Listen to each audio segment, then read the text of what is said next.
la présentation en deux parties. Alors, la première, je vais essayer d'aborder cette question du changement. Et la deuxième, je voudrais aussi parler de la spatialisation de ces changements. Donc, je précise que je suis géographe, que je m'intéresse à la mobilité d'abord dans son contexte spatial autant que social. Donc, comme le sujet abordé est très actuel, les données disponibles sont un peu nombreuses. Donc mes propos seront finalement assez généraux, pas définitifs du tout, dans la mesure où ils ne sont pas appuyés sur des données statistiques qu'on attend, mais qui, enfin, quand on les aura, elles seront dépassées, comme d'habitude. Alors, pour ouvrir cette question de la nouveauté, voilà, je suis parti d'abord de la...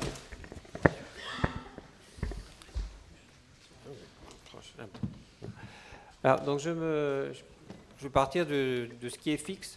Alors, on est dans le domaine de l'analyse de la mobilité, on est très, très conservateur en matière de division des motifs et on divise la mobilité par motif, par mode. Et la tripartition est assez classique, presque indo-européenne. On considère les besoins du ménage, le travail et les relations sociales en dehors du travail. Alors, dans ces trois domaines, il y a des évolutions très, très marquées, il y a des tendances de long terme, et puis des bouleversements plus rapides, introduits notamment par la conjoncture économique et aussi par le développement technologique. Donc dans la conjoncture, il y a la croissance faible, la baisse de revenus de ménage depuis 2008, qui ne touche pas le territoire national de la même façon, hein, qui impacte particulièrement les petites villes et donc un segment particulier aussi, j'imagine, du réseau des autocars. Et puis le développement technologique lui-même, lié à la mise en libre accès des données de transport, donc c'est un processus aussi qui met un peu de temps à se mettre en route, mais enfin qui est visiblement bien lancé. Celui-là va plutôt concerner les grandes villes, où les problèmes d'interconnexion et surtout les systèmes de données sont beaucoup plus... fonctionnent beaucoup mieux, donc sont plus faciles à mettre à disposition. Donc ça aussi, ça change beaucoup les choses. Et puis aussi un effort très important des grandes villes surtout pour le développement des transports en commun, donc ce que j'ai appelé rapidement les transports propres, hein, véhicules en libre service, véhicules en autopartage, etc. Mais tout cela, comme vous le voyez, se différencie très nettement dans l'espace. Alors, donc je reprends rapidement un peu cette répartition des motifs, en rappelant que dans l'analyse de la mobilité, on considère aussi deux segments. Le segment de la mobilité dite locale, courte distance, on prend habituellement le seuil de 80 km à vol d'oiseau autour du domicile, et celui de la mobilité à longue distance. Alors évidemment, les autocars se trouvent donc plutôt du côté de la longue distance, mais quand même vraiment bien près de la mobilité locale. D'autant que il y a ce phénomène, certains géographes ont appelé l'expansion de l'espace, lié à l'augmentation des vitesses de déplacement, qui fait que pour chaque individu, finalement, l'espace auquel il peut accéder est de plus en plus grand. On a l'habitude de présenter les transports comme quelque chose qui réduit les dimensions de l'espace, hein, si la Terre était de plus en plus petite, mais en fait, au niveau individuel, l'espace accessible est, lui, de plus en plus grand. Donc, le seuil de 80 km, il avait un sens il y a 30 ans qu'il n'a plus aujourd'hui, et les pratiques évoluent beaucoup. Alors, donc, par rapport aux besoins des ménages, il semble, d'une part, qu'on assiste à une sorte de resserrement des déplacements pour achat, des déplacements autour du lieu de résidence, ou des fois aussi autour du lieu de travail. C'est plutôt une mobilité qui prendrait de moins en moins de place dans le temps dévolu à la mobilité. Mais on peut aussi intégrer dans cette catégorie-là les déplacements pour vacances. Et ceux-là, au contraire, vont plutôt partir plus loin, puisque c'est dans les déplacements, enfin vers des destinations étrangères qu'on peut trouver des rapports qualité-prix qu'on ne peut plus trouver en France. Voilà. Et puis il y a un changement de temporalité, bien entendu, entre les déplacements qui se faisaient plutôt en semaine et une concentration, en tout cas pour la population active, de plus en plus clairement le week-end, d'où bien sûr cette demande d'ouverture de pouvoir faire ses achats le dimanche, qui me semble liée à cette tendance. Alors, en ce qui concerne le travail, il semble que les déplacements domicile-travail prennent de plus en plus d'importance dans l'ensemble de la mobilité des actifs, en liaison avec, d'une part, cet éloignement du lieu de travail au domicile, qui est une tendance commencée depuis très longtemps, mais qui se poursuit et qui s'accentue tout particulièrement dans les zones de faible densité et dans un contexte économique défavorable où les actifs peuvent être amenés à chercher des emplois de plus en plus loin de leur domicile. Et les deux actifs d'un ménage peuvent aussi être amenés à aller en chercher dans des endroits totalement incompatibles avec un éventuel covoiturage. D'où ces nouvelles pratiques de travail à longue distance, parfois accompagné d'une seconde résidence pendant la semaine et on revient le week-end. Alors là, c'est vraiment un domaine où on sent bien que la pratique se développe, mais où les données sont extrêmement insuffisantes et ce serait très bien qu'on puisse lancer une enquête là-dessus. Voilà. Alors, pour ce qui est des relations sociales, là, j'avoue que on a une catégorie dans les enquêtes qui est aller voir les parents ou les amis. Donc, évidemment, ces réseaux de relations sociales sont aussi de plus en plus distendus dans l'espace,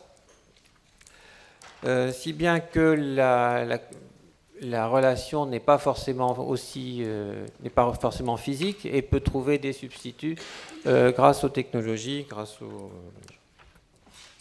tout simplement les télécommunications, les réseaux sociaux, Skype bien sûr, ce genre de choses, mais qui laissent peut-être quand même un certain besoin de mobilité inassouvi pour des raisons essentiellement économiques et également de temps. Donc, alors, on peut supposer aussi qu'il y a des changements dans l'organisation de la mobilité. On voit dans les grandes villes un transfert modal assez net entre l'automobile et les transports en commun ou les deux roues. En longue distance, vers l'avion, vers le TGV et le covoiturage. Et puis, comme je l'ai dit, cette dématérialisation de pas mal de motifs de mobilité qui peuvent être assouvis par les technologies de la communication. Alors, ce qui est aussi important à mettre en avant, c'est, je pense, l'optimisation d'une organisation complexe de la mobilité grâce à ce qu'on appelle la capacitation ou l'empowerment de l'usager par toutes les applications sur Internet. Alors, évidemment, ces applications sont d'autant plus efficaces, comme j'ai dit, en milieu dense et bien informés que sont les centres des grandes villes. Alors, le contexte, c'est, comme j'ai dit, la biactivité des ménages. Donc, un contexte toujours plus tendu pour organiser ces déplacements, une pression temporelle pour les actifs, des distances croissantes. Alors, j'ai beaucoup parlé des actifs, mais il y a une moitié de la population qui, elle, peut conserver des rythmes moins tendus, donc les inactifs, qui on voit arriver donc maintenant dans la population inactive la génération des baby boomers qui se caractérise par une aisance plus grande et donc un développement très fort de la mobilité, en tout cas se voit dans les enquêtes pour les classes d'âge les plus élevées, puisqu'il y a eu cette transition de génération entre une génération plutôt peu mobile et en plus peu nombreuse, remplacée par une génération nombreuse et très mobile. Donc voilà, l'automobile est donc semble diminuer dans les zones les plus denses, mais sa dépendance s'accroît dans les zones les moins denses. Et ça se voit très bien au niveau de l'équipement automobile, où quand vous regardez, par exemple, par tranche d'unité urbaine, l'équipement automobile continue à augmenter dans les communes dites rurales, moins de 2000 habitants, enfin jusqu'à 10 000 habitants, même jusqu'à 50 000. Et au-delà, les ménages s'équipent de moins en moins en automobile. Vous avez de plus en plus de ménages qui n'ont pas d'automobile, et la bimotorisation, le fait d'avoir une voiture par adulte, par exemple, tend même à diminuer dans les banlieues des grandes agglomérations. Donc là, il y a une différenciation des comportements. Mais le tout, et ça c'est assez surprenant, ça l'était à mon avis, se fait dans un contexte de baisse de l'utilisation de l'automobile. Donc ça veut dire aussi qu'il y a une sorte de besoin de mobilité qui n'est peut-être plus assouvi et qui peut expliquer, je pense aussi, le besoin d'avoir dans les autocars une nouvelle offre de transport. Excusez-moi, quand vous dites baisse des kilométrages automobiles... ça va être illustré là-dessus. J'étais impatient. Cette baisse alors évidemment, de quelle baisse parle-t-on? On peut la mesurer à plusieurs niveaux.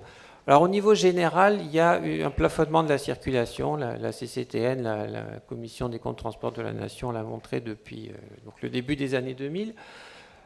Au niveau des ménages, ce graphique s'est fait au niveau des ménages. Donc ça veut dire qu'il tient en compte à la fois le nombre de véhicules par ménage et le kilométrage usuel annuel de ces véhicules.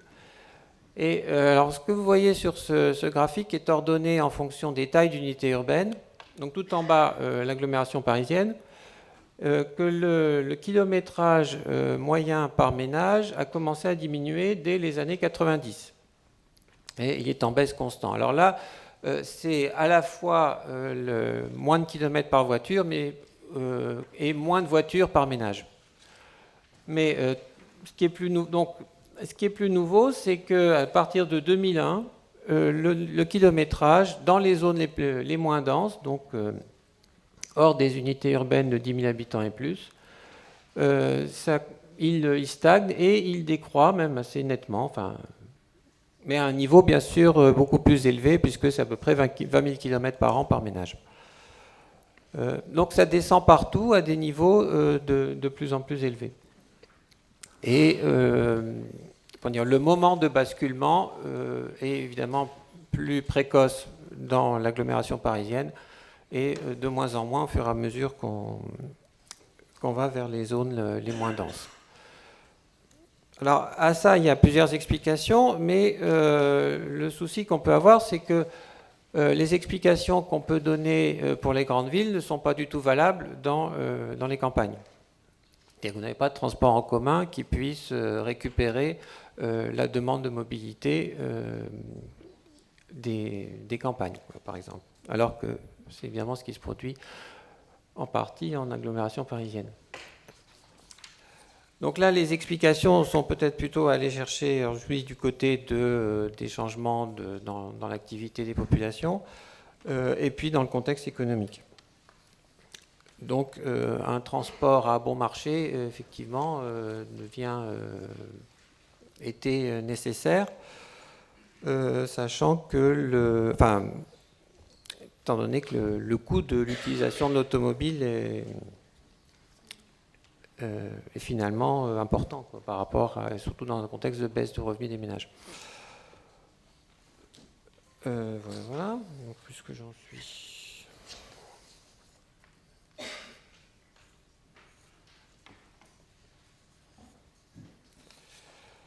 Alors, bon, j'ai bientôt fini. Il faut donc garder à l'esprit toute la différenciation spatiale du territoire national. Et là, bon, c'est juste un petit rappel de en gros, c'est la grande région maintenant, Auvergne-Rhône-Alpes, puisque vous avez Lyon à l'est et Clermont-Ferrand à gauche.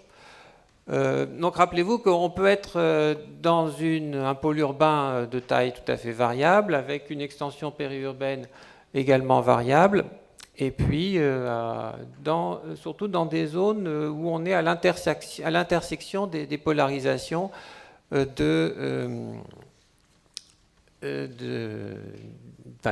grandes villes, quoi, de l'attraction des grandes villes. Alors pourquoi est-ce que je montre ça ?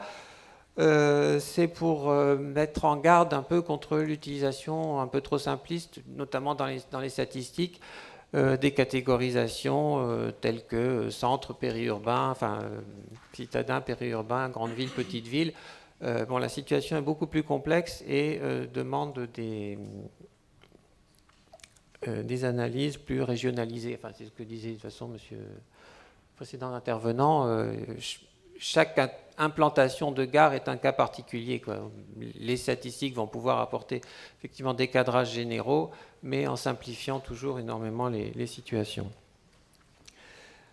Donc, je voulais terminer cette présentation en essayant un peu de façon comme l'intervention précédente, me placer dans la question de la localisation des gares, dans la mesure où s'il y a bien une différenciation croissante du territoire entre les zones où l'automobile est de plus en plus indispensable, même si son utilisation n'arrive pas toujours à suivre le besoin, et des zones où l'automobile devient de plus en plus aussi une contrainte, mais parce qu'elle est difficile à utiliser, et que en plus les gouvernements locaux essayent de freiner leur utilisation par la mise en place de modes alternatifs et puis par, monsieur le député faisait référence précédemment, à des mesures de protection de la population contre la pollution. Il pourrait se produire une sorte de situation de fracture qui me semble se localiser à peu près au niveau des zones de densité médiane. Alors les densités médianes, je les ai représentées ici, ces zones un peu jaunes, quoi, dans les limites des grandes agglomérations. C'est-à-dire qu'il faut bien donc se rappeler cette figure du gradient de densité. Vous avez donc dans les centres des grandes agglos les zones de densité les plus fortes, où l'automobile est de plus en plus difficile à utiliser et où les moyens de substitution sont de plus en plus efficaces. Et puis, une sorte de cassure de ce gradient, puis après ça s'étale. Et donc la zone de cassure correspond à peu près à la densité médiane. C'est-à-dire qu'il y a 50% des gens qui habitent dans des zones moins denses et 50% dans des zones plus denses. Donc, moi, ça me paraît être, je dirais, le lieu, un peu l'espace quasi... qui pourrait bien cadrer avec l'utilisation des autocars, mais sachant que ce sera un lieu qui devrait être accessible depuis le centre par les transports en commun et depuis la périphérie par la voiture. Alors, peut-être nous conduit un peu à des visions un peu à l'américaine, quoi, de cette organisation des gares routières ou de l'espace. En tout cas, bon, c'était là-dessus que je voulais conclure ma présentation. Je vous remercie. Merci beaucoup Jean-Paul Hubert. Est-ce qu'il y a des questions à poser à Jean-Paul Hubert ? Olivier Paul Duboitaine va prendre le micro qui est juste à son côté. Bonjour. Vous avez été l'un des premiers exploitants de l'enquête nationale transport de 2008 et il y a eu de nombreux travaux qui ont succédé, mais aucun de ces travaux n'a explicité les courbes que vous montriez à propos de la baisse de l'utilisation des voitures par les ménages. Et il y a eu une vraie cassure vers 2001-2002 que tout le monde a pu observer dans les statistiques globales, mais que l'on n'a pas encore expliqué. Il me paraît très important, voire crucial, d'expliquer cette cassure pour savoir où est-ce qu'il faut regarder. Parce que tant qu'on n'a pas l'explication et la compréhension, par exemple en reconstituant l'histoire entre 2014 et entre 1994 et 2008, nous ne serons pas regardés et on continuera à exprimer la mobilité automobile avec des mythes ou des histoires qui n'ont pas de sens parce que non vérifiées. Et donc ça m'inquiète un peu. Ça fait des années que je plaide en faveur d'une investigation de ce type, mais que ce soit vers l'IPSTAR ou vers le CERTU, puisque ce sont vos deux organismes qui ont la compétence et la capacité de le faire, je réitère cette demande parce que nous en avons tous besoin. Et sinon, nos modèles, nos façons de voir et nos interprétations deviennent fausses ou basées sur des idées dépassées. Je vais peut-être revenir sur le graphique. Vous voyez les deux petites étoiles là-haut, ce sont les dates des enquêtes transport. Donc c'était nos points de référence. Et effectivement, on voyait, en tout cas pour les zones peu denses, que en apparence, l'utilisation d'automobiles était encore croissante. D'ailleurs, c'est le petit tableau en dessous est fait là-dessus. Ce qui fait que dans la première, effectivement, dans ma première exploitation, je disais voilà, la mobilité augmente en voiture, augmente dans les zones peu denses et diminue dans les grandes villes. Bon, depuis, on révise ce jugement. Alors, malheureusement, ça ne va pas nous donner une enquête nationale transport en 2001. Et donc, on ne saura pas ce qui s'est passé au moment du basculement. On n'aura pas un point de... Vous avez des modèles qui permettent de reconstituer l'histoire entre 1994 et 2008 en testant différentes variables. C'est faisable. Ah oui, si, quand on sait ce qu'on veut montrer, effectivement, mais il faut arriver à trouver ce qu'on veut montrer d'abord. Et en général, on se sert effectivement des données pour arriver à le trouver. Après, on peut faire les modèles. Mais bien sûr, il se passe... Enfin, c'est une période tout à fait cruciale entre 1994 et 2008. Et on n'a pas encore... Alors, bon, les données sont mal organisées. Enfin, elles ne sont pas faites pour ça. Les enquêtes ménage-déplacement sur les grandes villes, elles s'étalent d'année en année. Donc, on sait... Puis le basculement, comme vous voyez, il ne se fait jamais au même moment. Il faudra faire des modèles, mais enfin, ils ne seront pas si simples. Une autre question, Marc Tasson. Donc, je ne me suis pas présenté tout à l'heure, je suis directeur général de l'IDRI, pour ceux qui ne connaîtraient pas. Moi, j'ai une question. Alors, ce ne sera pas sur les transports en commun, mais on avait dit qu'on parlerait aussi du covoiturage. Est-ce que dans les prochaines enquêtes transport, on va mettre un critère justement qui permettra de savoir si les gens se sont déplacés avec un moyen, alors notamment pour l'automobile, un moyen traditionnel de transport automobile avec sa voiture perso, ou par un moyen de covoiturage? Parce qu'il me semblerait très intéressant de savoir justement si on va peut-être constater en 2016 et en 2017 encore une baisse de la fréquentation automobile, non pas parce que les gens vont moins se déplacer, mais parce qu'ils vont plus covoiturer avec Blablacar ou autres dispositifs. Est-ce que ça sera prévu de mettre la case, et si ce n'est pas le cas, il faudrait le faire, covoiturage? Je ne suis pas dans la préparation de la prochaine enquête qui aura peut-être lieu en 2020. Oui. Il faut le temps de la préparer. Hein, Voilà. Mais je serais bien étonné, effectivement, qu'on ne mène pas une case comme ça. J'espère qu'on essaiera aussi pour tout ce qui est de la mobilité urbaine et à pied, pédestre, savoir si les gens utilisent des applications ou simplement leur itinéraire sur Google. Enfin, il y a toutes des questions sur la pratique de la mobilité qui sont aussi intéressantes à poser. Oui, non, on va rajouter. Le problème, c'est que la prochaine enquête devra être faite avec moins d'argent, donc ça veut dire moins de questions, et donc il va falloir supprimer beaucoup de choses. Je pense que le mode covoiturage, d'ailleurs, je pense que dans les enquêtes ménage-déplacement, je ne sais pas si Cyprien Richer peut le dire, on commence à trouver les moyens de le suivre, et c'est pas évident. Hein. Est-ce qu'il y a une autre question ?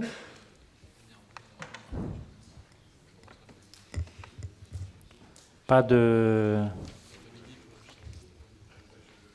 question, monsieur en haut. J'étais sûr qu'il y avait un...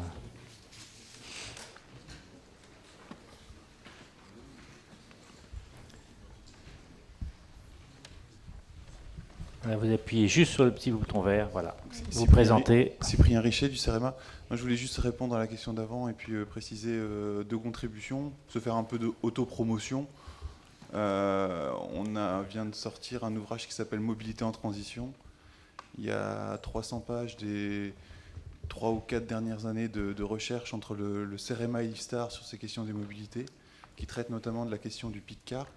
Et puis on peut signaler aussi la thèse de Richard Grimal, toute récente, qui a été soutenue il y a très peu de temps, et qui teste justement toutes les hypothèses, qui explique, qui permet de décortiquer tout en finesse le plafonnement de la mobilité. Donc je pense que c'est deux documents qui peuvent déjà apporter des éléments de réponse, sûrement d'autres travaux à faire, mais ça peut déjà apporter du grain à moudre. Voilà. Je profite que vous êtes là peut-être pour vous poser la question sur vos hypothèses justement sur ces évolutions de la mobilité automobile, et y compris, et je fais référence peut-être à l'idée d'Olivier Paul Duboitaine, à quoi correspond le boom du covoiturage. Est-ce que vous avez des hypothèses là-dessus ? En fait, je vais en parler un petit peu cet après-midi, mais je pense que les choses sont à observer comme une forme de transition multimodale. C'est-à-dire que, et c'est pour ça aussi que les modes sont assez peu perceptibles dans les enquêtes, c'est qu'en fait on ne compare plus un mode à un autre, comme on pouvait le faire avant avec la question du report modal, la voiture au transport collectif.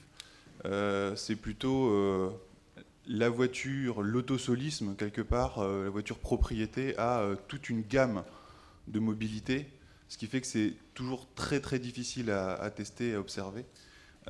Mais à partir du moment où on rentre dans le covoiturage, où on rentre dans l'autopartage, on rentre quelque part dans la multimodalité, et donc on se met finalement en situation d'être client toute une gamme, tout un cocktail de mobilité, ce qui ne nous rend pas personne exclusivement client du covoiturage ou de l'autopartage. On rentre dans une gamme qui est très complexe et qui montre finalement toutes les opportunités qu'on peut avoir grâce à cette vague question de la multimodalité. Sinon, pour aller plus loin sur cette question, je pense qu'il faut vraiment regarder les conclusions de la thèse de Richard Grimal qui apporte des éléments d'analyse très, très, très, très intéressants, très soutenus au niveau international sur ces questions-là. Merci, c'était aussi une façon de faire un teasing pour votre propre intervention de cet après-midi. Merci beaucoup. Si je peux ajouter un dernier mot, oui. Un dernier mot. Le problème, c'est qu'on est quand même dans un contexte, enfin, rappelez-vous, dans ces 20 000 km par an, ça reste quand même pas rien dans les zones peu denses. L'automobile reste quand même le mode de déplacement ultra majoritaire, et que quand l'automobile baisse de 1 ou 2 points, ça veut dire que les autres modes ou les autres utilisations nouvelles de l'automobile sont multipliées par 3, 4 ou 5, que les transports en commun doivent multiplier leur offre par 2. Enfin, voilà, on est quand même dans une disproportion. L'offre de transport par l'automobile. Oui. En plus, si la mobilité augmente, c'est encore plus catastrophique. C'est pas forcé. Si la mobilité générale diminue, on n'a pas un rapport sur. On ne sait pas. Ouais, il y a quand même des tendances lourdes et on n'est quand même pas sorti de la bagnole. Et on serait très curieux de voir ce qui se passe 2012, 2013, 2014, 2015 en statistique, parce qu'il s'est passé aussi des choses. Et on n'imagine pas si le prix de l'essence avait continué à augmenter, peut-être que les courbes auraient continué à plonger. Merci beaucoup en tout cas à vous.